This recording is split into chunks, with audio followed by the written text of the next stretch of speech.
And still ahead, neighborhood weather goes back home. All this week, we've been going back to some of your hometowns. And tonight, Brian's in Beantown. Hi, Brian.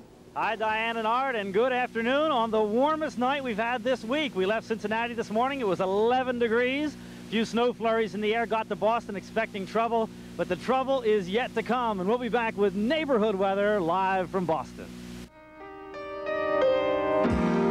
Sometimes you want to go where everybody knows your name, and they're always glad you came. You want to be where you can see our troubles are all the same. You want to be where everybody knows your name.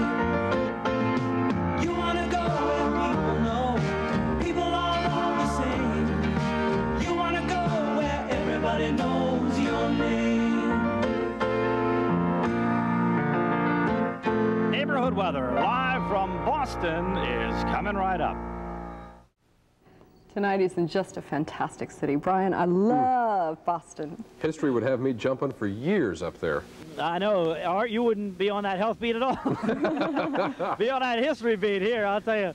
We're going to have a whole little tour coming up here in just a second, but I want to tell you where we are. We're in South Boston, which is, as you may be able to tell, just east of Boston, if you know the Boston area. On the radio, listen to WHDH, you folks from Boston, talking about the Central Artery was backed up. The Southeast Expressway had some horrible problem this afternoon. The Sumner Tunnel in from the airport was a mess. So nothing has changed as far as Boston traffic. If you have recently or even a long time in the past left New England, things are all the same here. We're going to start our tour of Boston this afternoon in Boston Central Park.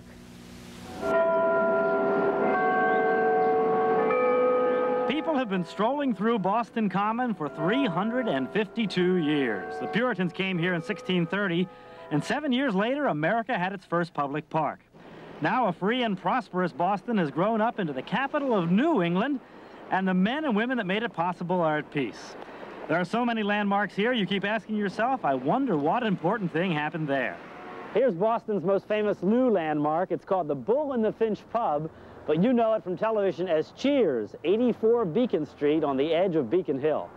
Take away the cars, and these streets look much the same today as they have for almost 200 years. The first houses on Beacon Hill were built late in the 1700s as separate standalone units, but as development continued, the spaces were filled in to make row houses, creating the age-old problem of where to park your wagon. A bucket of pitch was put on top of the hill as a beacon to ships approaching Old Boston. Today, the colonial charm remains, while modern Boston is building all around. Faneuil Hall was built in 1842. Now it's the centerpiece of Boston's Bayside, a restored old marketplace of shops, crafts, and foods with a Boston flavor. Here's the main course, a crustacean of some breeding, I think.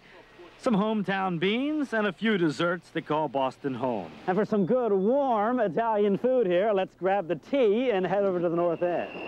Boston had the first subway line in the country when the first trolley cars went under Boston Common in 1897. May I have your attention, please?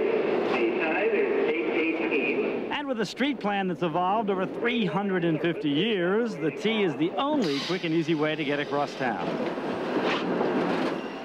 The North End is Boston's oldest neighborhood. Paul Revere raised 16 kids in this fairly drab but evidently sturdy house. And the Old North Church, the St. Paul riding, is just down the street. But today in the North End, the culinary language of choice is Italian. Mr. Pancetta, la dai un fatto di quella Mauro, please. Italian immigrants settled here, and now many of their ancestors have moved out. The cost of living in the city has gone through the roof.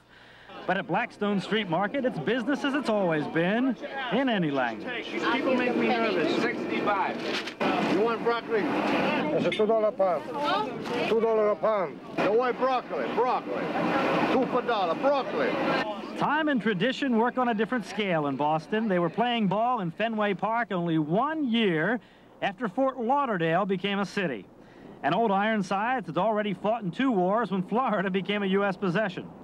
All over the city, modern skyscrapers and national landmarks stand together where the who's who of American history stood their ground.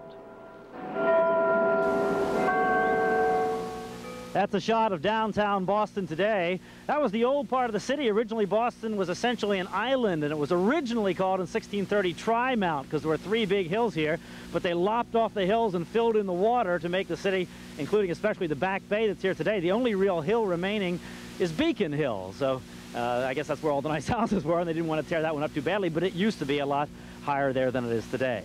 Let's go ahead and check on South Florida weather because it's not a heck of a lot warmer down there, especially I know how much colder it feels somehow. Temperatures in the 60s top to bottom this afternoon at West Palm, 63, 64 Fort Lauderdale. We did reach 67 in South Dade at Naranja and 69 down at Key West. Here in Boston this afternoon, 36 degrees. We thought we might have a little rain here, but the rain is holding off because the storm is holding off that the whole northeastern part of the country is waiting for. It has not significantly snowed here the entire winter, if you can believe it, but they're saying 6 to 12 inches possible coming up starting tomorrow. Let's go ahead and see what's on the satellite picture, and you can see the clouds off the East Coast. Off the Carolinas is what we're watching closely for development out there. The problem is it really hasn't started yet. All the conditions are right, but no big storm development out there yet, so we're sort of waiting for that. And you see the front has gone well through South Florida, but some gray clouds over the Gulf are filtering across us, and that's what we saw in South Florida today. So here is the forecast now for South Florida. The winds are going to continue to blow from the northwest, so a small craft advisory continues in effect. Way out of the northwest, 20 to 25. Of course, the bay waters continued rough and the surf temperature down to 69. There's the high and low tide at Government Cut. The air quality in the good range today. And the sunset tonight in South Florida, 619. For tonight, windy, very cold, very, very cold, 39. We're saying now that we're putting in the 30s just to get you ready for that, okay? Now tomorrow, sunny, continued very cold, only 58, but at least it should be a totally sunny day. And then the coldest morning will be Saturday morning. Now, for Boston here, 6 to 12 inches of snow possible tomorrow, 28. We're heading off to New York, looking for 29 degrees, snow very likely there. They have winter storm watch. I have my Amtrak schedule, although I'm planning to take the Eastern Shuttle if things are flying okay, so we'll see you from Central Park tomorrow. And a little elf told me, Brian, you have a surprise for us from New York tomorrow? It's possible. I won't give anything away. Thank you, She won't tell me a thing. I won't tell her. I never hear anything around here. Thank you, Brian.